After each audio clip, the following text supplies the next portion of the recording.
Welcome to Get Real with Brian Stuckey, an all-new program to get you real information about how real estate affects you, your family, and your community. Brought to you in part by Bankers Network Corporation. And now, Brian Stuckey. Good evening and welcome to Get Real. I'm Brian Stuckey and I'm excited because this is my first show for 2011, and who better to start out with the weekly spotlight than Suzanne St. John Crane. She's the executive director here at CreaTV, and they've done a sensational job in what they do down here, and so I want to talk about where they came from, where they're at today, and where are we going with CreaTV in 2011.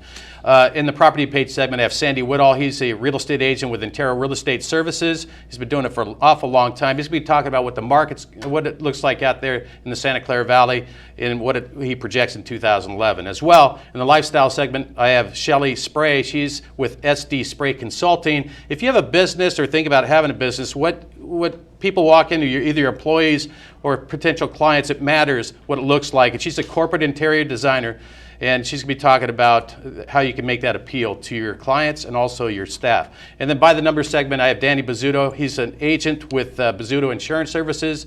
A lot of people are a little confused about what their home insurance covers. He's going to be talking about that and how you can get the biggest bang for your buck in 2011. But first, in the weekly spotlight, Suzanne St. John Crane.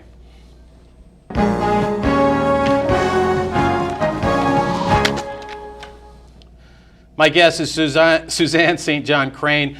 She's the executive director here at CreaTV, and I sent you an email today, Suzanne, just talking about what a sensational job that you have done in your staff of putting together a great, what do you call it, great studio and everything else. And you just came off an exciting time where you had your first CreaTV Awards. Yes, yeah. And so why don't you talk briefly about that, what that was like? God, the Creative Awards were just a blast. Thank you, Brian, for having me on, by the way. I don't often get to sit in the studio. This is nice. The Creative Awards is really a celebration of Silicon Valley video makers. You know, there are so many people in San Jose, Silicon Valley, making video, using it, whether it's corporations, kids, teachers, nonprofit organizations, and filmmakers, professional independent filmmakers in the area. We wanted to celebrate that, a little different than a CineQuest, a little more homegrown, and kind of celebrating what Silicon Valley is about when it comes to media making and people who use that as a medium. So we had that Saturday night a couple weeks ago, and 12 categories and a huge party over at the Rep. 360 people came, and we really see it as a great first-time event, and it's just going to get bigger and better, we feel. Steve Wozniak was a presenter, and we had Sam Liccardo, one of our council people, and just good time had by all. Yeah. Well, I'm going to come back around to that. That's probably what I should have ended my questions with. But I do want to go back because I've been taping programs for about 20 years, and to different studios and everything else, and but it's like you came a long way, baby, to use this term. But you must have came when you first came in. Did you just think like, wow, here goes, or what were you thinking at that time? Well, my first day of work was, I have a joke about this. It was actually on April Fool's Day in 2008. And, we didn't have a space yet. We had 90 days to take over sort of Channel 15 from Comcast and do the big handoff. And I thought, wow, we have to find a space, build it, and get this thing rolling. And I'm starting on April Fool's Day, upstairs in my house going, wow, this is going to be interesting. But, I have done a startup community media center before, and I knew what it was going to take. And I also was so excited and enthusiastic about what the possibilities were. I mean, I knew what San Jose had, and I knew what they could have. And so knowing the talent that was out there in terms of the folks that wanted to help and were really enthusiastic about the media center, knowing what I was capable of and what our incredible board of directors, the passion and excitement they had around this, I knew it could be done. So we were very enthused about it. But you had to build that, and so what was the foundation like? What was some of the first things that you had to lay down, or the pieces that you had to put together in order to lay the foundation in order to build from? That was really before my time. I mean, I have to credit the city of San Jose. I mean, they were absolutely key in this, and I've been doing community media and worked at centers for 20 years, and I'll tell you, the ones that are successful are the ones that have city support, a good relationship with the city, where there is a real vision on the part of either a city manager or some sort of champion. And Tom Manheim, the city manager's office, were just incredible. So they fought for having a media center like this run by a nonprofit organization. and then assembling a really incredible, diverse, group of board members that got it, and that were willing to really, hang in there and assemble a great team of people. And so at that point, I knew walking in, okay, I've got people that got my back. I know how to move forward, and we now have, 2.5 years later, I have 22 people working here. We provide the crews for all the city meetings now, board of supervisors. We have 160 series producers, and things are growing rapidly. I'm sure you also had to have people that got the big picture too. They were in it for the long run. Yeah, absolutely. So there wasn't going to be one of these fly-by-night things where they're going to go ahead and say, we're going to go ahead and help, stick with it for a while. I mean, they're in it for the long run.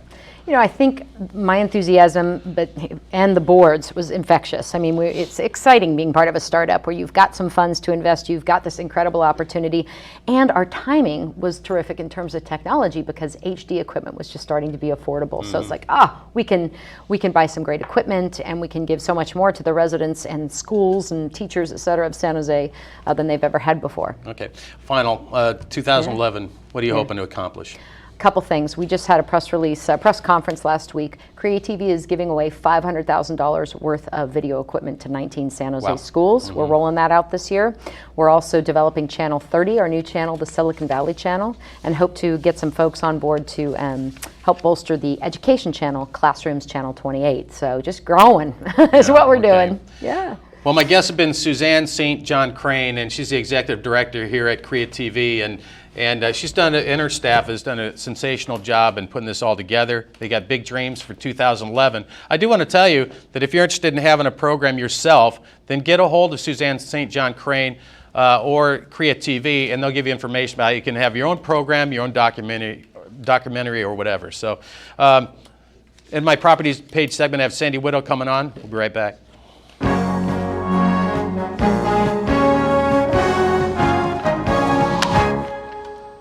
Sandy Wihtol is my guest. He's been a longtime guest here at on Get Real, and he's a real estate agent with Intero Real Estate Services. And Sandy, you've been at this for quite some time, and you've seen a lot of ups and downs, trends, and everything else. What's it look like in Santa Clara Valley right now? It's been quite a ride. I mean, going back, I've been in the business now for 25 years, and I've seen about every type of marketplace that you could imagine. And this particular 4-year thing that we've been going through has been incredible. But I think what's really interesting, though, is watching how the media plays with it. It's without a doubt, it's been a disaster for a lot of people, and that's the truth. But it's not as bad because there are a lot of multiple offers. There's a lot of investors and a lot of people with a lot of money that are investing back in real estate based upon the values and the foreclosures, which is almost a secondary market to the resale market. The resale market, when it's not a distressed property, has its own set of buyers too, and there's plenty of those out there. When you go along the more preferable areas along the South Peninsula on up through towards San Francisco. Well, let's talk about some pockets. So in general, I agree with the media and everything else. It just seems like wow, just there's so much negativity out there that a lot of people just throw their arms up and feel like they can't, they can't purchase or they can't sell. And they're not going to be satisfied either way. But in the Santa Clara Valley, there's got to be some pockets where they're exceptional good buys. You go back, you talk about real estate, location, and one of the big things that you have are people wanting to struggle with both husband and wife working, or both parents if they're married with their kids, trying to get to work, trying to get home, soccer practice, studying, and it's just really important for the parents to have the ability to have a location along with a good school district. And if you go along the peninsula, you come basically down from Morgan Hill, Gilroy, right on up, particularly as you get in Almaden Valley, West San Jose, Campbell, Los Gatos, Saratoga, Santa Clara, Mountain View, right on up, has kept very hot. And of course, I don't work in the Fremont region, but I'm sure that's been pretty busy, as well. What equates to a good bargain, do you think, when you're representing? Like I know you did an outstanding job with one of my clients recently, and you found a nice property up in the hills there, right off of 87 and Communication Hill. I didn't even know that place existed. Yeah. But it was a beautiful neighborhood, and that was a great bargain. Right. What constitutes a great bargain when you're representing a buyer? Well, you look at location. You've got to go back through and study the comparable sales to see what's happened. And it's you look at the history of the property, how long it's been on the market. Maybe have communications with the listing agent in this case, where I was representing the buyer. Find out what's going on, and you kind of take all those parts of the equation, and from there you throw it out on the table, and you try to take the best route that's going to work for your client in terms of what they can afford. So it's a wide variety of information to try to gather. Others are just, this is a no-brainer. We look at the comparables, and you go after it. Well, I'm sure there's a difference too about if somebody's buying a property for investment purposes. Right. Maybe they want to buy it and their intent actually is to hold on to it for 2 or 3 years, and they want to turn around and sell it when the market goes up. Versus somebody who's buying a home, they want to live in there.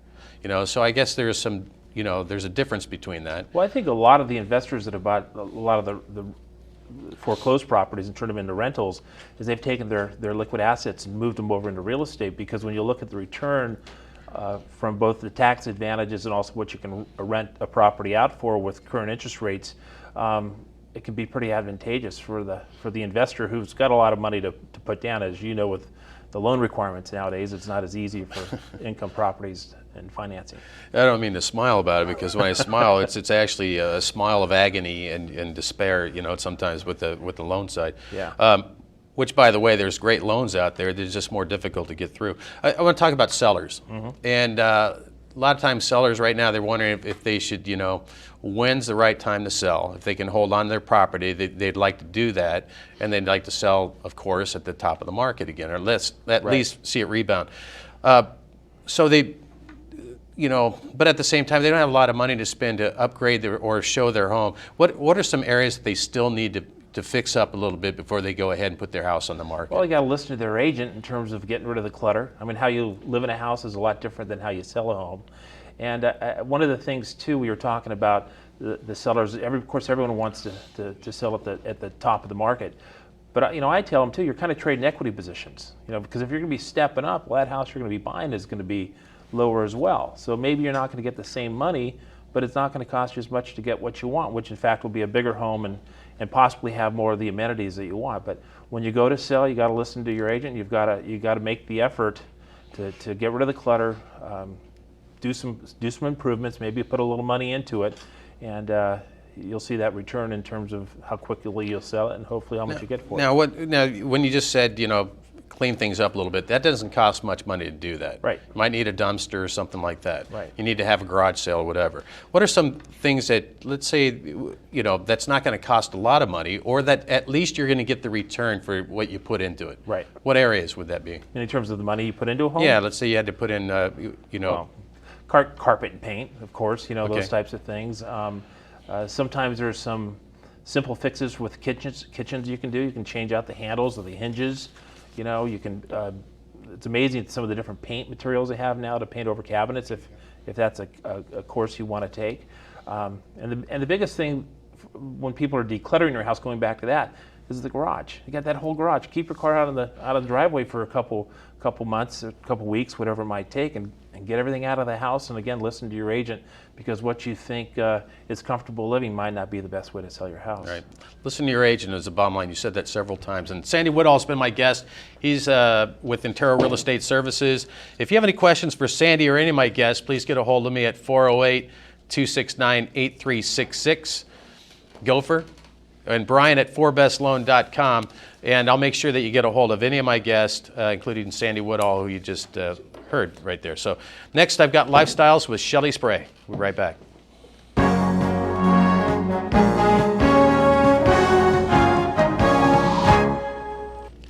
My guest first time here on Get Real is Shelley Spray. She's with SD Spray Consulting. And if you've got a business or you're thinking about having a business, corporate interior design is very important. And what I'm going to find out, which I really don't know, if that should be geared towards employees working there to motivate them and excite them about walking in the office, or if it should be for clients coming in to show that you're serious about your business or what. But just let's start with that.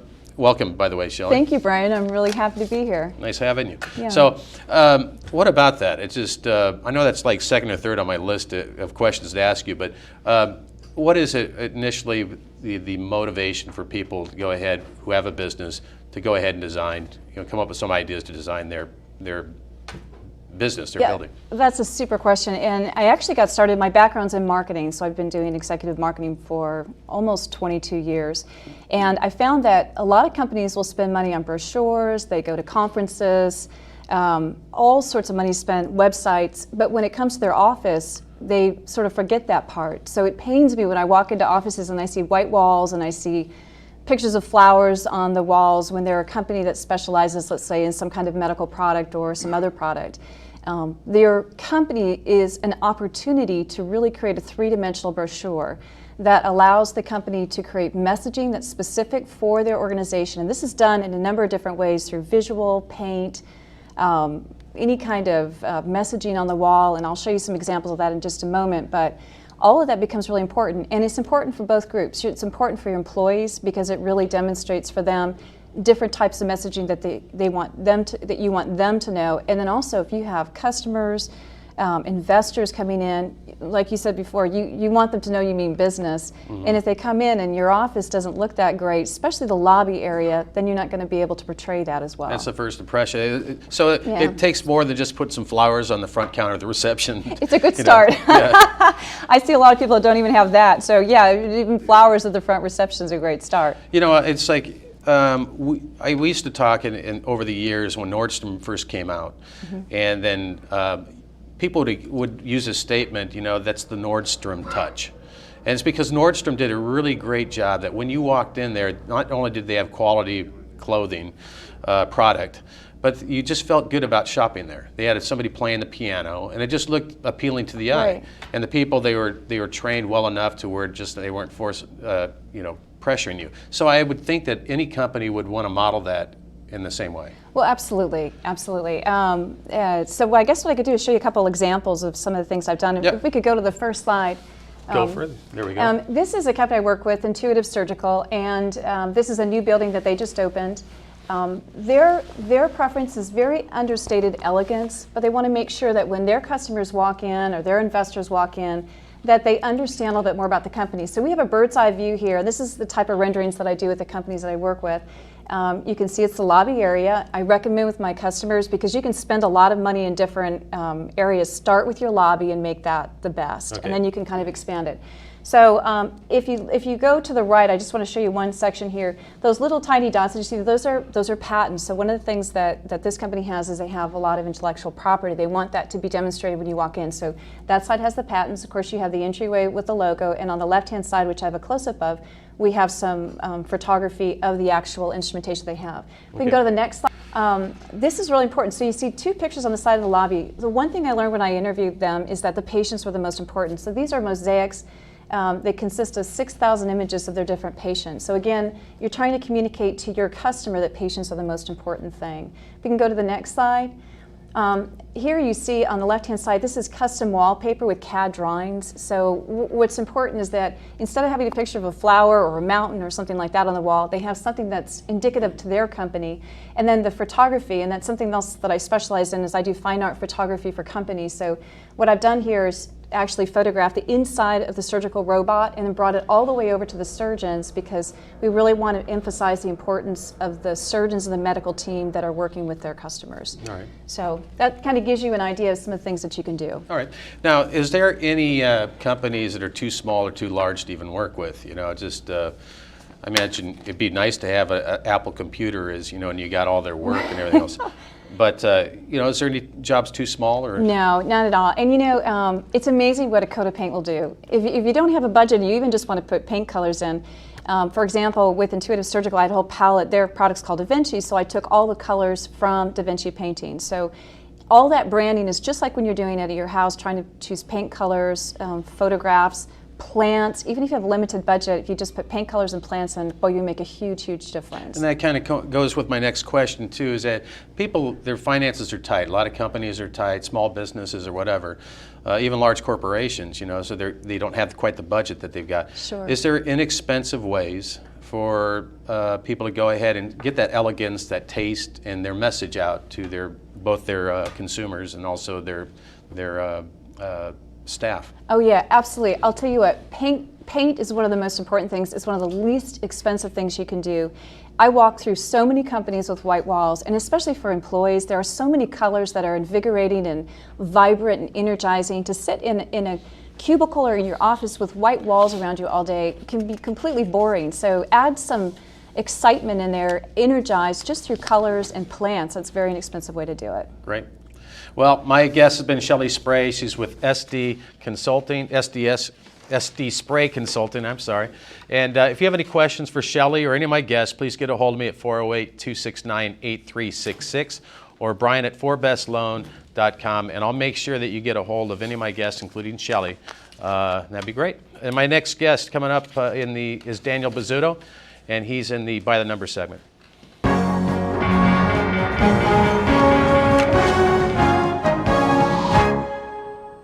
Danny Bozzuto is my guest. He's with Bozzuto Insurance Service. I bet you people kind of fall over your name sometimes. I get, It's been a lifelong struggle, yeah. Well, you didn't have the last name Stuckey, so you just imagine that. But Danny, thanks for coming on the program. Thank you for having me. Naturally, we have a lean on our program talking about home ownership, and a lot of that, of course, you have to have insurance when you buy a home. Yeah. And you need to maintain that insurance along the way. So, and there's a lot of questions that people really don't know. Sometimes it's hazy. I just know that I need to have it, and it's going to cover fire. Yes. Aside from fire, I really, I think I'm like in the same boat with a lot of people. It's a little hazy about what else it covers. So why don't you give us an idea about the basics that what you get when you have insurance? Okay. Well, the basics, there's really 5 parts to your homeowners. And you have your dwelling, which is your actual home. Okay. And then any separate structures, so like a detached garage or a shed or whatnot. And then you have your personal property, all your belongings. And then beyond that, you have the personal liability, and as well medical coverage for any guests that are on your property at any time. But as far as what incidents are covered, it's pretty much dependent upon the company, but for the most part, it's a lot of them, except for floods and earthquakes. That's kind of the two that That's you have extended coverage, pretty much. Those are extended coverages, yeah. Okay. Now I think I talked to you before. Is that I had a water line break in the front lawn of my lawn. Yeah. And I didn't know that it was broken. I'm right near Blossom Hill and the Los Gatos Hills, and the water tends to flow down. So I'm at a grade to where I didn't see any recognizable, that water wasn't on the sidewalk or anything like that I expected. It was rushing underneath my house. And I didn't know until the water guy showed up and said, you're leaking 90 gallons an hour. So we got the water pumped out and everything else, and there's people say that you might have coverage, you may not have coverage. We're in a situation like that, because I know this has happened to other people, where they've got problems with broken lines and everything else. Is there coverage for that? Well, the kind of water damage that's covered, it's known as a sudden release of water. Like for my family, they had a pipe burst in their wall, and then the entire wall was soaked up and collapsed. So because it was a sudden burst of water, then yeah, that was covered. But any kind of slow leak or something that you could catch isn't considered covered by most policies. In your case, what you could do is you could talk to whoever installed your system, and if there was a problem with their installation, his insurance would actually repair any kind of damages. Okay, I need to track that guy down. Yeah, yeah. So now it also goes with, now people have said with the insulation, with the problem that I had. Now insulation could get wet. There could be a mold situation there. Is that any kind of coverage for that? Is there any coverage for that? Usually not, because a buildup of mold and fungus usually comes from, for the most time, comes from a lack of maintenance. More than a sudden incident. You don't usually get a sudden instance of mold. It's something that takes some time to develop, and so that would fall under a maintenance issue more than an accidental damage issue. Okay, so in insurance, they're expecting that people maintain their properties and that they're exactly. not. Okay, that comes with the territory. Yeah, you would get mold coverage if you were gone for a week and then there was like your kitchen sink, the pipe burst and it leaked water and mold grew from that whole week you were gone. Then you could talk to the insurance company, and they'd probably cover that kind of damage because it did come from something covered originally. Okay. And yeah. All right. We've had a few earthquakes around the area. It makes people a little nervous, and I think that's probably a time that you probably get more inquiries as far as earthquake insurance. Is that correct? Yeah, we do. And then, and I'm one of those people that kind of rolls the dice and just feels, well, I feel like an earthquake, a big one's going to come up next year, so I'm going to wait. What's your opinion on that? Of course, you probably don't think too highly of that. I wish we could predict earthquakes. Then it would be, really advantageous. We could buy earthquake insurance ahead, but we recommend it to our customers, especially if you have objects that are going to break if they fall. I mean, what you get with earthquake coverage is anytime something breaks from the earth moving, then that's going to be covered. So people with lots of breakables that are going to fall. Well, the worst thing is that you get a crack in your foundation, and so earthquake insurance would cover that as well. Yeah, because it's from the earth. Yeah, as long as it's from the earth moving, and so that would be covered. Okay. Now, what's the best way that people can realize the best cost for their insurance? If they want to reduce their costs, what's the best way for people to go about that? The best thing to do is to look at your deductible. What we refer for our customers is if you can afford to raise your deductible to like $1,000 or $1,500, the long-term savings, because that'll lower your bills, that long-term savings will be helpful, and that usually will save you enough over maybe 2 or 3 years to make up the difference between that lower and higher deductible. Okay. And then I imagine you get plans also if you do auto combined. We didn't get to talk about auto. But, well, that's another, we barely touched the surface on home too. So. All right.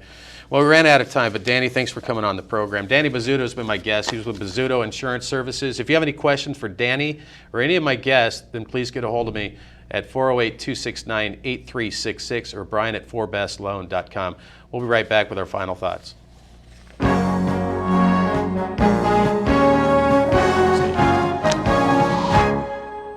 I simply want to thank my guests. This being my first show of 2011, I was proud to have Suzanne St. John Crane come on in the weekly spotlight. She, again, is the executive director here at CreaTV. Sandy Wihtol, he's a real estate agent with Intero Real Estate Services. Thank you, Sandy, for giving us an update of what's going on in the market. In the lifestyle segment, SD Spray Consulting, Shelley Spray. If you have any questions for Shelley and you have your own business, you may want to give us a call and get a hold of her. And also Danny Bozzuto, Bozzuto Insurance Services. I want to thank Danny for coming on the program. If you have any questions for any of my guests or myself, please get a hold of me at Brian at 4bestloan.com or Brian at 4bestloan.com. 408-269-8366. Thanks for joining us. We'll see you next week on Get Real. Good night.